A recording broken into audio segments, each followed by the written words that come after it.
Okay, this is the section where we're going to talk about common myths that I believe can hold people back from being successful entrepreneurs or even having the courage to explore it further and make it happen.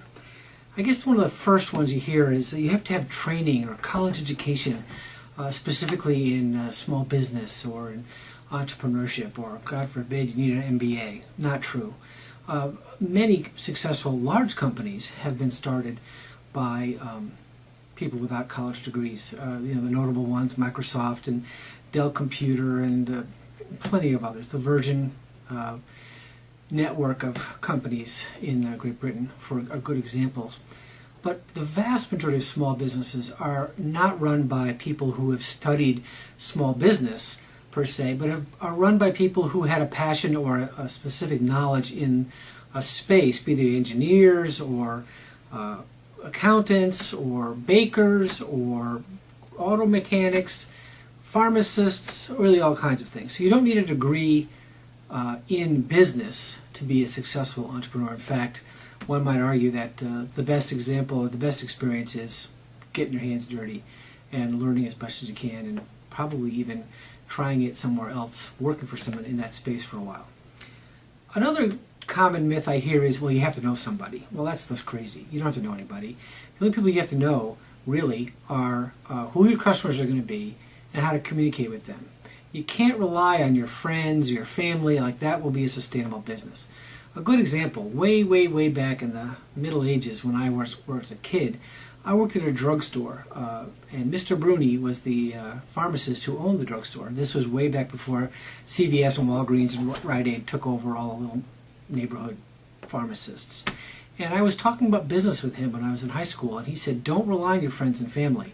If you can't make a go of your business with people who don't know you but need your products, you will not succeed. And I think that really does speak to what you need to do here. It's nice to have some friends and family who are supportive, certainly, and having a network of people who know what you're doing doesn't hurt. But you've got to have a viable business, a model that serves a real need for people who don't know you and have no interest in you personally, but need what you're having to offer. One of the ones that drives me crazy is, well, you have to be rich to start a business. Well, it doesn't hurt to be rich, and if you had a rich uncle who leaves you a pile of money or you win the lottery, good. Well, it gives you some more options, certainly.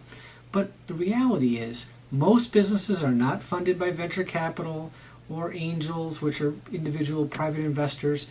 Most businesses are funded by your savings, money from your friends and family. This sort of goes against what I just said a minute ago. You definitely want to use your friends and family in your network to raise funds to get started, because let's face it, they know who you are, they trust you, they believe in you. Or at least they do more than the average person who doesn't know you. But in terms of relying on them for customers, not so much. So being rich doesn't hurt.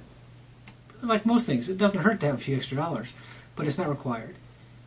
The kinds of businesses we're talking here are not the kinds of things that will typically attract the interest of a venture capitalist, for example. But there are other creative ways to go about raising those funds. We'll talk about them in future courses, but think about, there are government programs to encourage entrepreneurship. There are talking to your potential customers about maybe paying in advance. You put your sort of thinking cap on and try to be creative. You'll find a number of ways that you can raise these funds. The other myth, which is sort of funny, is you got to be really, really smart. Only really smart people can do this.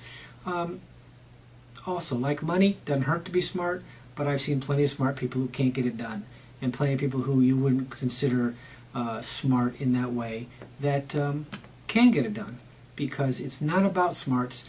It's about making smart decisions. It's about knowing how to serve a customer, and it's about knowing how to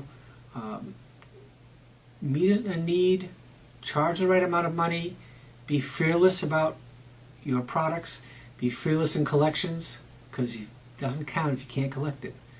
And those things aren't required. Those aren't IQ things.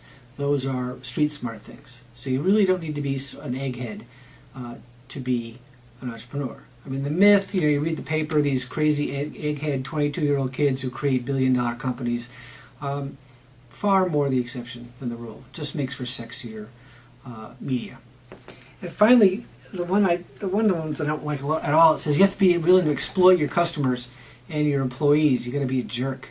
Again, that sort of comes from the media. You know, they like to portray business people. Think about, Ebenezer Scrooge, right? Or more contemporary, Alec Baldwin in Glengarry Glen Ross. If you haven't seen that, go rent that movie and watch that scene where he comes uptown on a mission from his boss to, let's say, try and inspire a underperforming sales team. Eye-opening. But the reality is, that is a prescription for disaster. You cannot exploit your customers, and you cannot exploit your employees, and expect to be a success for very long. It's just not how it works. Especially today in our interconnected world, where everybody has access to the internet, and no one is shy about tweeting or commenting on what's going on. You're going to get found out, and you'll go down in flames. And frankly, you deserve it.